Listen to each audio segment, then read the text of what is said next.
The second part of the concert was supposed to take place on Tian'Anmen Square. And only two persons went through that gate, the last emperor and Deng Xiaoping, with a car. And it's the reason why they didn't allow a car, but a motorbike with a sidecar. And obviously it has been a very special moment to me. And the Chinese media that very night said that it was a historical moment, even a symbolic moment, to open the door of the Forbidden City towards the Tiananmen Square for all the Chinese youth of today. By obviously arriving on that stage, it was also a very moving moment for me and I think for the audience. And I started to say a few words to the Chinese crowd.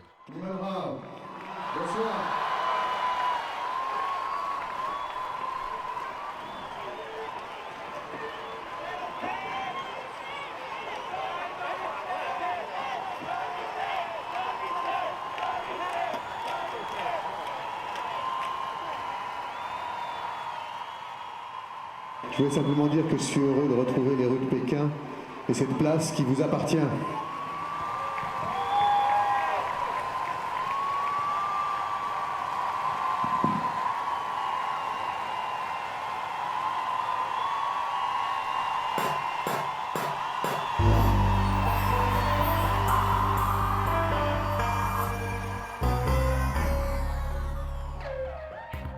It was also a way, and it's what I'm saying in French just after that, to tell everybody that this square, this Tiananmen Square, is firstly belonging to the Chinese people.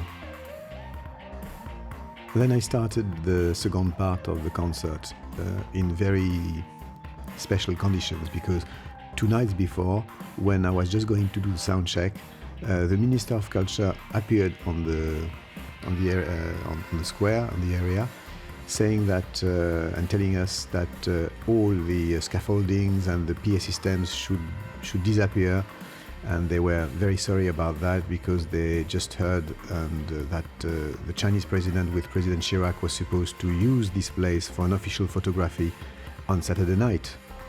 And then we were on Friday night, 2 nights before the concert, and they said that it should be rebuilt on Saturday night after this official photography. And while they were explaining that to us, a Chinese crew was already starting to dismount the old scaffolding and all the installations, the screens and everything. So we had no choice, actually. So our crew had to, after this photography on Saturday night, after 11 o'clock at night, they had to reinstall everything until Sunday morning, and then doing the setups until mid-afternoon. And just before the live concert, starting around 7, I just went through the square just for 15 minutes, doing a very rough sound check. And then we just arrived to the stage under live conditions. It never happened to me to be in such a kind of improvised situation. And you can notice that obviously the light and the lighting and the sound was actually more or less done now at the same time we were playing. But actually the symbol was the most important, even if technically it has nothing to do with the first part of the concert. It's also an all symbolic moment for the audience, for ourselves, and it was like in a condition of small local festival, what was in a sense adding something even more intimate and more authentic to the occasion. And to consider that after all what happened on Tiananmen Square, Chinese audience and young Chinese were able to dance and move on that square in front of the stage was really obviously a premiere, and all that being broadcast on TV live was obviously something that will be remembered by the Chinese youth and certainly by ourselves. The next song is a rock electro version of a very famous song from Edith Piaf called La Foule in French, The Crowd. And I asked Cheng Ling to sing this song. Cheng Ling is this Eru player, Chinese violins player that we saw during the first part of the Forbidden City, wearing this pink dress. And now she's in less formal appearance and just singing that song that was previously planned by myself to be sung by Sweezian, this famous rocker I told you about earlier on. And because he was not able to sing that song, Cheng Ling did it, and it's also an old symbol for her to be singing that song on that square, because she was very close and living with the leader of the students, and during the student revolution in 1989. And obviously she is part of that generation. She's part of that she was part of that movement. And the fact that she's singing on that very place that night was something very strong. And I got the idea of doing this rock electro version of this Edith Piaf song for two reasons. The first one is the fact that the Chinese authorities couldn't question the fact that a Chinese singer could pay tribute to a famous French singer in that French context. The second reason is attached to the lyrics. There is a metaphoric aspect to the words of that song. It's the story of somebody who finds love brought by the crowd, by coincidence, and at the same time, a few minutes later, the crowd will take away this love forever, and the guy will disappear forever from the girl. And obviously it's in a way what happened to the kids of that generation. Suddenly the crowd make them famous and popular in the country, and at the same time, because of what happened in '89, the crowd took something away to these kids forever. The freedom of expression, the fact that suddenly they were considered as dissidents, and all dramatic context that we know around '89. So the fact that this girl, having lived and being part of that generation, could sing that song on that place was in itself an old symbol for all China and all young Chinese people.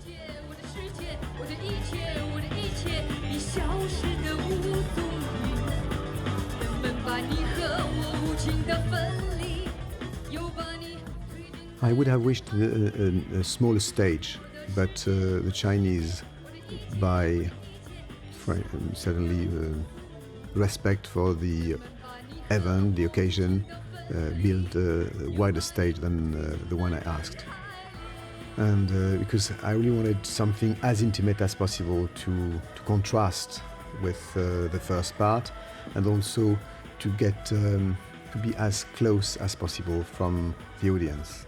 But actually, the lack of technical preparation, of sophisticated lighting effects, and also even rehearsals for sound, made the whole thing very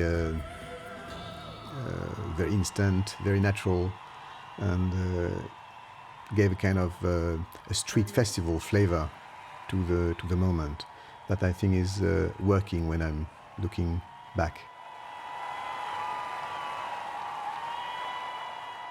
And also all these moments was really truly shared by the crowd. To see all these young Chinese kids dancing in front of the stage, mixed with some Westerners as well, gave it just a simple feel of a gig that could happen anywhere else on the planet, except it was on Tiananmen Square. The next song is called Tian'Anmen, and it's a song I really did with my friend Claude Samar, the musical coordinator, in his bedroom a few days before the concert. And it's kind of experimental electro type of track with some filtered gongs and lots of filtered effects that I was generating from my DJ desk that we can see there. And it was a lot of fun to be almost in a kind of pure improvising situation. And I was accompanied by Claude Samar and the other keyboard player, Francis. And it was also an opportunity to welcome on stage again Lin Yuan, this great Suona player.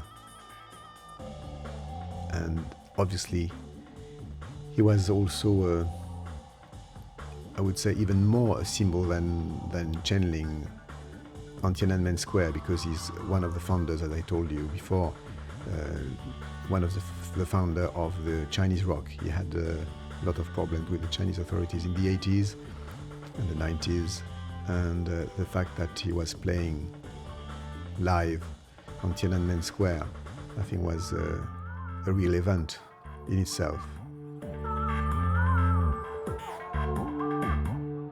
And we can all figure what was happening in his mind at that minute.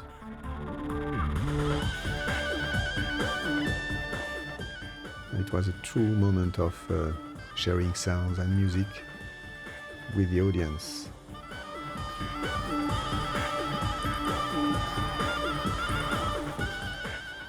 And if I look back, I think the reason why I accepted this whole project was really for that moment.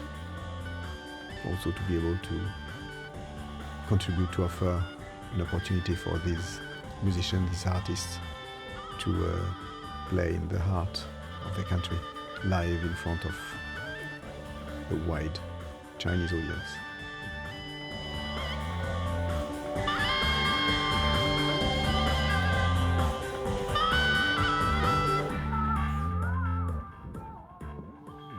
At that moment, really, the crowd became really wild, and the security was okay. They were a bit nervous at the beginning, but then after a while, I even saw from the stage point of view some policemen starting dancing and smiling. So when things are turning like that, it shows that something is happening, something is changing.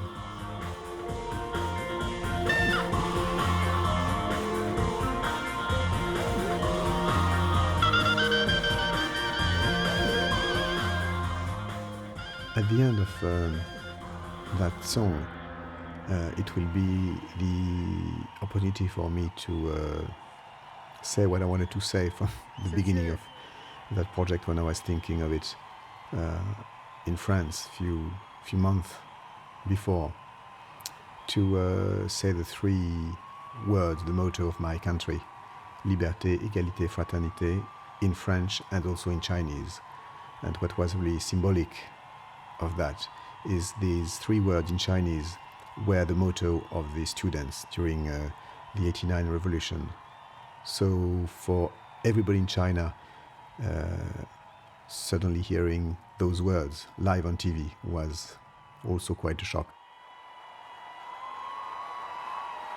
Je voudrais dédier ce dernier morceau aux valeurs françaises, aux valeurs de mon pays qui sont égalité, liberté, fraternité, dans le désordre.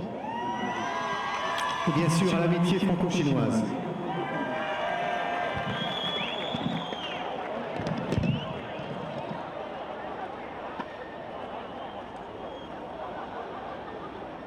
Fananxi Qingqian Shi 自由、平等、博爱、法中友谊，万岁！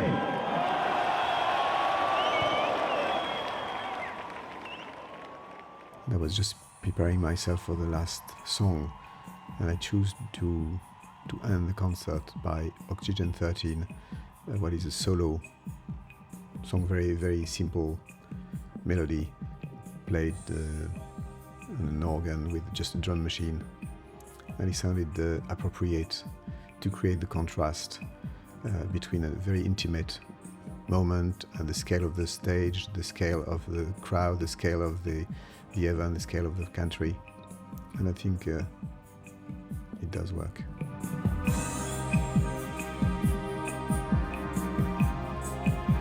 I think the two parts of the concert are fitting really what I feel about the country.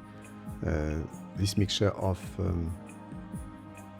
grandeur, of high technology, of explosion, and also this intimate, secret, nostalgic also aspect of the Chinese people today, of China today. This mixture of recollections and hopes, as the painter Zhang Xiaogang is evoking in his work.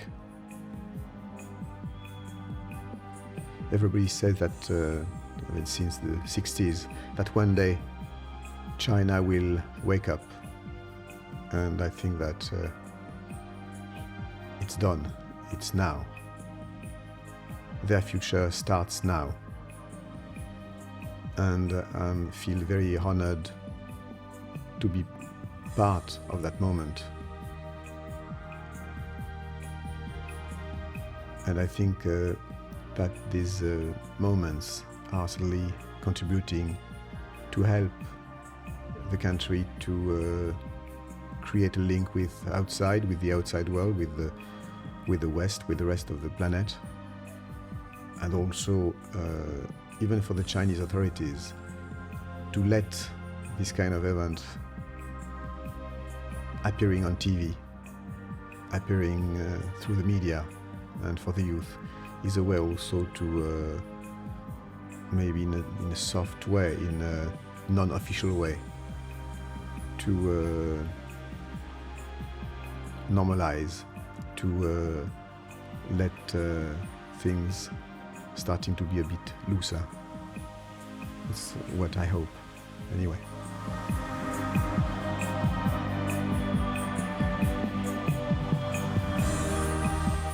I really enjoyed spending these moments with you. It's a premiere and an unusual exercise for me to comment my work and to be in your living room showing the DVD with you all. I think and I hope that it gives a different angle to my work, to show that sometimes it's far more than a gig, but it's also, like now, just a simple gig.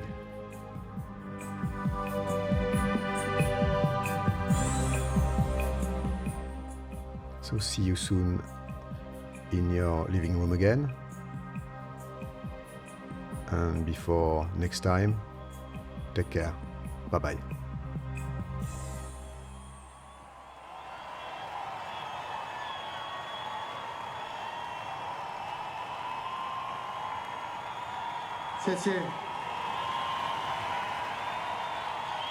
Merci.